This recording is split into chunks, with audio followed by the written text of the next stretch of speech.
तो राजीव, क्या ये मुलाकातें 24 के लिए हैं? ये जो उथल पुथल हो रही है महाराष्ट्र की राजनीति में एक बार फिर से 24 के लिए है। और इन सब के बीच सवाल मेरा ये है कि महाराष्ट्र में ये पहली बार नहीं है। अगर मैं विनोद जगदाले की बात को कोट करूं कि ये सुप्रिया सुले और अजित पवार के बीच की लड़ाई है, वर्चस्व की लड़ाई है। शिवसेना में भी हमने देखा चाचा भतीजे क्या किस तरीके से लड़ाई हुई, पार्टी का हश्र क्या हुआ। अब एनसीपी में भी वही दिखाई दे रहा है। तो इन सब का असर कैसे आप देख रहे हैं? एनसीपी का भविष्य कैसे देख रहे हैं? महाराष्ट्र की राजनीति पर इसका असर क्या होगा? और 24 के लिए जो विपक्ष एकजुट होने की कोशिश कर रहा है, इस एकता पर इसका क्या असर देख रहे हैं आप?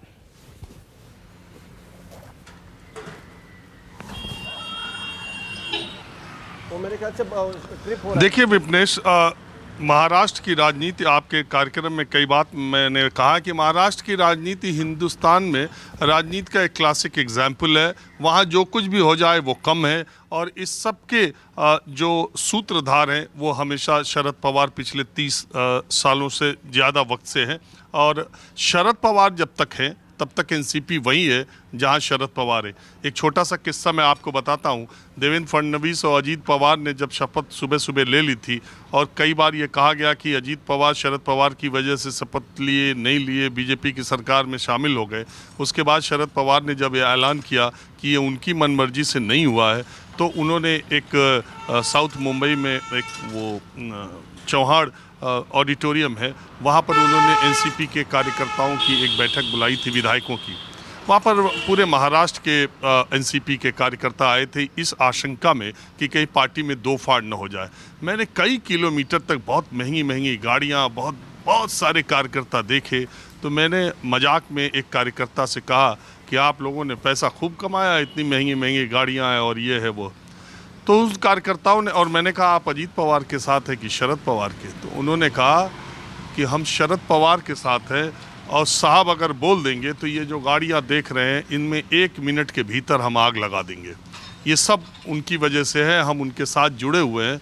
और आपको याद होगा कि एक बार ईडी का नोटिस जैसी बात शरद पवार को कही गई थी, और शरद पवार ने कहा था कि वो ईडी के ऑफिस खुद चल के जाएंगे।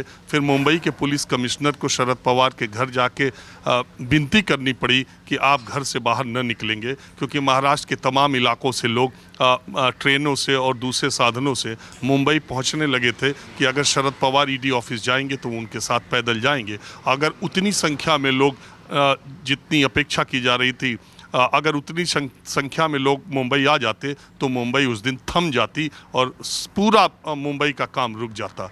तो शरद पवार उस नेता का नाम है जिसने इतने सालों में अपनी इस तरह की कार्यकर्ताओं के बीच में और नेताओं के बीच में प्रतिष्ठा बनाई है। दूसरे सियासी शतरंज पर दो तरह की बात है, एक तो वो मास लीडर हैं, और दूसरी तरफ सियासी शतरंज पर जो बिसात वो चलने के माहिर हैं। अभी उसके सामने देश का कोई नेता टिकता नहीं है। उन्होंने महाराष्ट्र विकास आघाड़ी बनवा के ये साबित कर दिया है।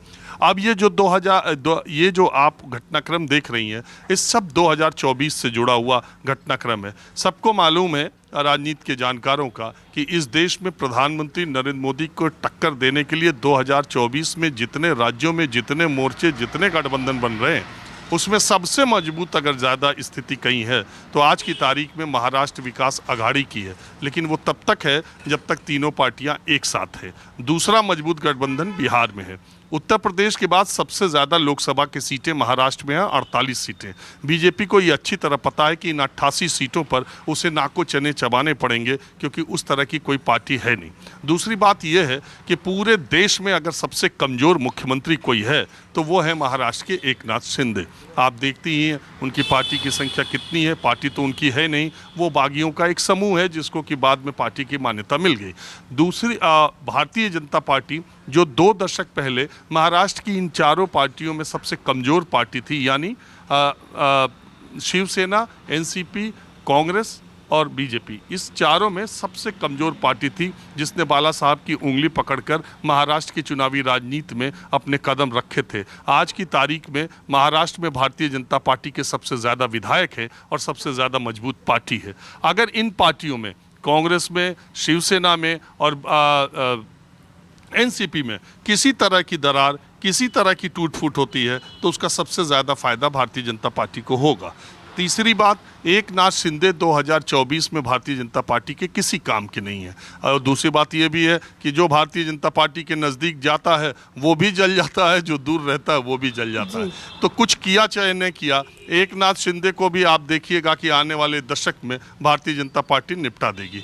और इस तरीके से जो चुनाव 2024 में होने हैं, पहली बात तो ये कि महाराष्ट्र विकास आघाड़ी में दरार पड़े तो बीजेपी को इसका सीधा फायदा है। दूसरी बात कि एनसीपी में ये दरार की तमाम वजहें क्यों हैं, जैसा हमारे दोनों साथियों ने बहुत सारी बातें कही दी हैं, 16 विधायकों की अयोग्यता, ये सब बातें आ रही हैं। तो पहली बात तो है कि शरद पवार जब तक है तो एनसीपी उनकी है। दूसरी बात, अगर देश की राजनीति के आप इतिहास देखेंगे कि अगर किसी एक करिश्माई या मास लीडर ने कोई पार्टी अपनी बनाई है तो उसके सियासी उत्तराधिकार का झगड़ा उसके परिवार में हुआ है। आप देखिए AIADMK जब जयललिता के जाने के बाद बिल्कुल ख़त्म हो गई, और जयललिता से पहले MG रामचंद्रन जब गए तो उनकी पत्नी और जयललिता में रार हुई, अंत में उनकी पत्नी की पार्टी नहीं हुई, पार्टी जयललिता की हुई। ठीक इसी तरह मैं आज जहां लखनऊ में हूं, मुलायम सिंह के बाद उत्तराधिकार की लड़ाई हुई तो अखिलेश यादव गए, पार्टी कमज़ोर हुई लेकिन पार्टी अखिलेश यादव के हाथ में गई, अब शिवपाल यादव फिर वहां पर आ गए। अगर आप दूसरी जगहों पर भी देखेंगे तो इसी तरह की, स्टालिन ने पूरा अपने हाथ में करुणानिधि की विरासत को ले लिया, लेकिन परिवार में झगड़े हैं, ऐसा नहीं है कि परिवार में झगड़े नहीं।